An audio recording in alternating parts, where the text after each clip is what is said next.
राधे राधे दोस्तों। आज की हमारी कहानी है इंसाफ। भैया, आज मैं चाय पीने या हालचाल पूछने नहीं आई हूँ।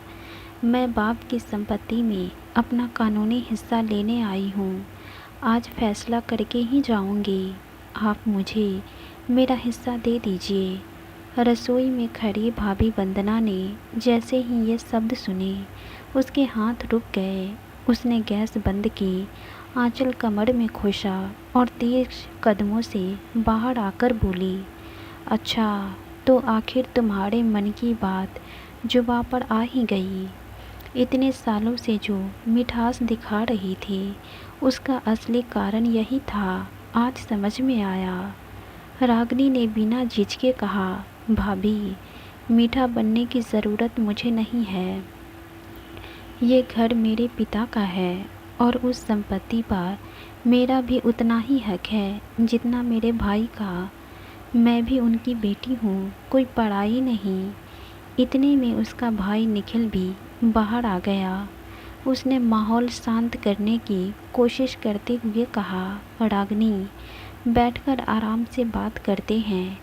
इतनी ऊंची आवाज़ में क्यों बोल रही हो? आवाज़ नीची करो। रागिनी ने कागज़ निखिल के सामने पटक दिए। बात करने का समय बहुत पहले था भैया। जब पापा गए थे तब भी मैंने कुछ नहीं कहा। जब माँ गई तब भी मैं चुप रही। लेकिन अब मुझे मेरा हिस्सा चाहिए और आज ही चाहिए। वंदना गुस्से से हंस पड़ी। हिस्सा चाहिए? किस बात का हिस्सा? जब तुम्हारे माँ बाप महीनों बिस्तर पर पड़े थे तब कहाँ थी तुम? एक बार भी आकर पूछा नहीं कि दवा कैसे आ रही है? रात रात भर किसने जाग की सेवा की थी? किसने उनके कपड़े बदले थे? किसने खाना खिलाया था? मैं थी, सिर्फ मैं। सास ससुर की सेवा मैंने की है। इसीलिए इस घर पर हक भी मेरा है, तुम्हारा नहीं। रागिनी ने तुरंत पलटकर कहा, सेवा की होंगी तो अपने फ़र्ज से की होंगी भाभी। उसका मतलब ये नहीं होता कि मेरे पिता की संपत्ति भी आपकी हो गई। कानून सेवा देखकर हिस्सा नहीं देता, बेटी होने पर देता है। वंदना ने उंगली दिखाते हुए कहा, मुझे कानून मत सिखाओ। शादी के बाद जिस घर की चौखट छोड़ दी, आज उसी घर की ज़मीन याद आ गई। त्योहार पर 2 घंटे के लिए आ जाने से बेटी होने का फ़र्ज पूरा नहीं हो जाता। रागिनी भी पीछे हटने वालों में नहीं थी और बहू बनकर घर संभालने से किसी की बेटी का हक ख़त्म नहीं हो जाता। मैं अपना हक मांग रही हूँ, भीख नहीं। निखिल दोनों की बातें सुनकर परेशान हो चुका था। उसने गुस्से में कहा, बस करो तुम दोनों। पड़ोसी तमाशा देख रहे हैं, शर्म नहीं आ रही दोनों को? लेकिन वंदना अब रुकने वाली नहीं थी। उसने साफ शब्दों में कहा, सुन लो रागिनी, जब तक मैं इस घर में हूँ, इस घर का 1 इंच भी तुम्हें नहीं मिलेगा। चाहे कोर्ट चली जाओ या पंचायत बुला लो। रागिनी ने भी उसी तेवर में जवाब दिया, ठीक है भाभी। अब फैसला घर के अंदर नहीं होगा, गांव के सामने होगा। फिर देखते हैं किसका सच भारी पड़ता है और किसका घमंड। इतना कहकर उसने अपने कागज़ समेटे, निखिल की तरफ एक नज़र डाली और तेज कदमों से बाहर निकल गई। उसके जाते ही पूरे घर में ऐसा सन्नाटा छा गया जैसे आने वाले तूफान की आहट सबको सुनाई दे चुकी हो। अगली सुबह पूरे गांव में एक ही चर्चा थी कि निखिल के घर संपत्ति को लेकर बड़ा झगड़ा हो गया है। दोपहर होते होते रागिनी अपने मामा सुरेश और 2-3 रिश्तेदारों के साथ घर पहुंच गई। आंगन में कुर्सियां डाली गई। पड़ोस के कुछ बुजुर्ग भी आकर बैठ गए। निखिल का चेहरा उतरा हुआ था, लेकिन वंदना के चेहरे पर अब भी वही अकड़ साफ दिखाई दे रही थी। रागिनी ने सबके सामने कहा, मैं किसी का घर उजाड़ने नहीं आई हूँ। मुझे सिर्फ मेरे पिता की संपत्ति में मेरा हिस्सा चाहिए। अगर प्यार से बात हो जाती तो पंचायत बुलाने की नौबत नहीं आती। वंदना ने बात पूरी होने से पहले ही ताली बजाते हुए कहा, वाह, कैसी भोली बन रही हो अब। सच तो यह है कि तुमने अपने ससुराल में खर्च चलाना मुश्किल हो रहा है, इसीलिए अब मायके की ज़मीन याद आ गई। रागिनी का चेहरा तमतमा गया। भाभी, मेरे ससुराल की चिंता छोड़िए, अपने शब्द संभाल कर बोलिए। वंदना ने कुर्सी से उठते हुए कहा, क्यों संभालूं? जो सच है वही बोल रही हूँ। जब माँ जी 6 महीने तक बिस्तर पर थी तब तुम कितनी बार आई थी।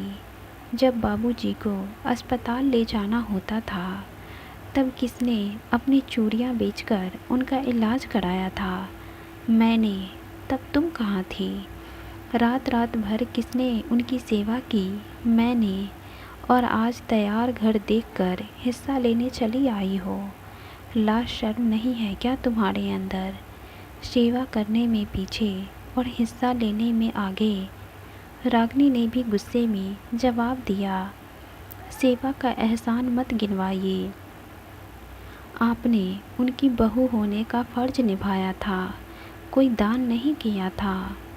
वंदना जोर से बोली, फ़र्ज निभाया था, इसीलिए आज इस घर पर पहला हक भी मेरा है। जिस बेटी ने शादी के बाद इस घर की तरफ मुड़कर नहीं देखा, उसे अब ज़मीन चाहिए। मामा सुरेश ने बीच में समझाने की कोशिश की, लेकिन वंदना बहू, बात लड़ाई से नहीं सुलझेगी। बैठकर हिसाब कर लो, रिश्ते ज़मीन से बड़े होते हैं। वंदना ने उनकी तरफ देखकर कहा, मामा जी, आप बीच में मत पड़िए। जिसने सेवा की है वही इस घर का असली हकदार है। बाहर वालों को बीच में आने की ज़रूरत नहीं है। निखिल ने पहली बार सख्त आवाज़ में कहा, वंदना, मामा जी से इस तरह की बात मत करो, तुम्हें शर्म नहीं आ रही? लेकिन वंदना का गुस्सा 7वें आसमान पर पहुंच चुका था। आज भी आप अपनी बहन के साथ खड़े हो जाइए। जब आपके माँ बाप की सेवा करनी थी तब तो कोई नहीं आया था, अब सबको हिस्सा चाहिए। रागिनी ने अपने बैग से एक पुरानी डायरी और कुछ कागज़ निकाले, उन्हें हाथ में पकड़कर बोली, ठीक है भाभी, आप बार बार सेवा की बात कर रही हैं ना। अब अगली बैठक में मैं भी कुछ ऐसे सबूत लेकर आऊँगी जिन्हें देखकर शायद आपकी आवाज़ अपने आप धीमी हो जाएगी। उस दिन फैसला भी होगा और सच भी सबके सामने आएगा। रागिनी की यह बात सुनकर पहली बार वंदना सोच में पड़ गई। उसके चेहरे का आत्मविश्वास हल्का सा डगमगाया, लेकिन उसने तुरंत खुद को संभाल लिया और तिरस्कार से बोली, जो करना है कर लो, इस घर से खाली हाथ ही जाओगी। आंगन में बैठे लोग एक दूसरे का चेहरा देखने लगे। किसी को भी समझ नहीं आ रहा था कि रागिनी किन सबूत की बात कर रही है, लेकिन इतना ज़रूर लग रहा था कि अगली बैठक में सिर्फ बहस नहीं होगी, कोई बड़ा खुलासा होने वाला है। रागिनी ने जैसे ही फाइल वापस बैग में रखी, वंदना उसके बिल्कुल सामने आकर खड़ी हो गई। उसने गुस्से में कहा, ज़्यादा चालाक बनने की कोशिश मत करो। 2 कागज़ लेकर आ गई तो समझ रही हो कि ज़मीन तुम्हारे नाम हो जाओगी। इतना चालाक मत बनो तुम। जब इस घर में ईंट ईंट जोड़ने की बारी थी तब तुम्हारा कहीं पता ही नहीं था। अब मकान तैयार हो गया तो देखकर हिस्सा चाहिए। जब तुमने कुछ किया ही नहीं तो सबूत कहाँ से लाओगी? और झूठ बोलोगी तो और फंसोगी समाजी के सामने। रागिनी भी तमतमाकर बोली, भाभी, मुझे आपका बनाया हुआ घर नहीं चाहिए। मुझे मेरे बाप की संपत्ति में मेरा हिस्सा चाहिए। बार बार एहसान मत गिनवाइए। वंदना ने ताली बजाकर कहा, हिस्सा हिस्सा, बस यही एक शब्द आता है तुम्हें। कभी ये भी बता दो कि अपने माँ बाप के लिए किया क्या था। आपसे हिसाब देने की ज़रूरत नहीं है मुझे। क्यों नहीं है? जिस ज़मीन पर नज़र गड़ाए बैठी हो उसका हिसाब देना पड़ेगा। लालची हो तुम। रागिनी ने गुस्से में कहा। और आपको किसने हक दिया मुझे लालची कहने का? मैं बेटी हूँ इस घर की। वंदना जोर से चीखी। बेटी थी शादी वाले दिन। उसके बाद जिस घर में डोली गई वही तुम्हारा घर हो गया। अब यहाँ आकर हुक्म मत चलाओ। कानून पढ़ लीजिए भाभी। बेटी शादी के बाद भी बेटी रहना नहीं छोड़ती। उसका हक खत्म नहीं होता। मुझे कानून नहीं, अपना घर बचाना आता है।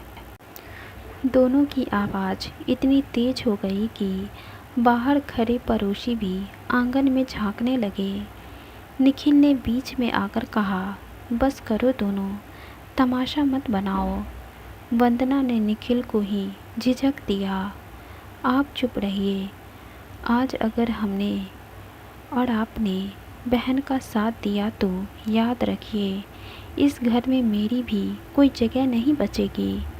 रागिनी ने तुरंत कहा, देखा भैया, भाभी को ज़मीन की इतनी चिंता है कि रिश्ते भी दांव पर लगाने को तैयार है वो। वंदना आग बबूला हो गई यह सुनते ही। रिश्ते तुमने तोड़े हैं। जिस दिन हिस्सा मांगने आई थी उसी दिन मर गई थी मेरे लिए। अब चाहे पंचायत बुलाओ या कोर्ट जाओ, इस घर की मिट्टी भी नहीं दूंगी। रागिनी ने भी उंगली दिखाते हुए कहा, मत दीजिए, लेकिन याद रखिए, आज आपने पूरे गांव के सामने ये कह दिया है कि आप किसी भी हालत में मेरा हक नहीं देंगी। यही बात कल को आपके खिलाफ सबूत के तौर पर दी जाएंगी। वंदना हंसते हुए बोली, मेरा कोई कुछ नहीं बिगाड़ सकता, क्योंकि मेरे पास सबसे बड़ा सबूत है। रागिनी ने भौएं चढ़ाते हुए पूछा, कौन सा सबूत? वंदना कमरे के अंदर गई और अलमारी से एक पुरानी फाइल निकालकर सबके सामने लहराते हुए बोली, यही बाबूजी के अपने हाथ से लिखे गए कागज़। इन्हें पढ़ने के बाद तुम्हारे हिस्से वाली सारी अकल 5 मिनट में निकल जाएगी। रागिनी ने फाइल देखते ही मुस्कुराकर कहा, अच्छा, तो आखिर आपने वो फाइल निकाल ही ली। ठीक है भाभी, अब इसके सबके सामने खोलिए, देखते हैं आखिर इसमें है क्या। आज फैसला भी होगा और किसी एक का घमंड भी टूटेगा। वंदना ने गुस्से में फाइल पंचायत के सामने रख दी। लो, आज सब साफ हो जाएगा। रोज़ रोज़ हिस्सा हिस्सा चिल्लाने वाली को भी पता चल जाएगा कि बाबूजी क्या चाहते थे। गांव के सबसे बुजुर्ग रामलाल जी ने फाइल खोली। अंदर बाबूजी के हाथ से लिखा एक लंबा पत्र था। उन्होंने पढ़ना शुरू किया। मेरे जाने के बाद अगर मेरी बेटी रागिनी कभी संपत्ति में अपना हिस्सा मांगे तो पहले उससे एक बात ज़रूर पूछना कि क्या उसे अपने भाई का घर बचाना है या ज़मीन का टुकड़ा चाहिए। अगर इसे सच में पैसों की ज़रूरत हो तो निखिल अपनी हैसियत के अनुसार उसकी मदद करे, लेकिन अगर सिर्फ ज़मीन बांटने की ज़िद हो तो मैं अपनी बेटी से यही कहूँगा कि मैंने उसे लालच नहीं, रिश्तों की कीमत सिखाई है। पूरा आंगन शांत हो गया। पत्र में आगे लिखा था, ये घर निखिल और उसकी पत्नी ने मेरी आंखों के सामने संभाला है। मेरी बीमारी में बहू ने दिन रात सेवा की है। इसलिए मेरी इच्छा है कि यह घर बटे नहीं, मेरे बेटा और बहू को मिले।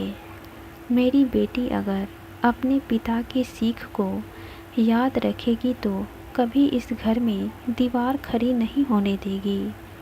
रामलाल जी ने पत्र बंद किया और रागिनी की तरफ देखा।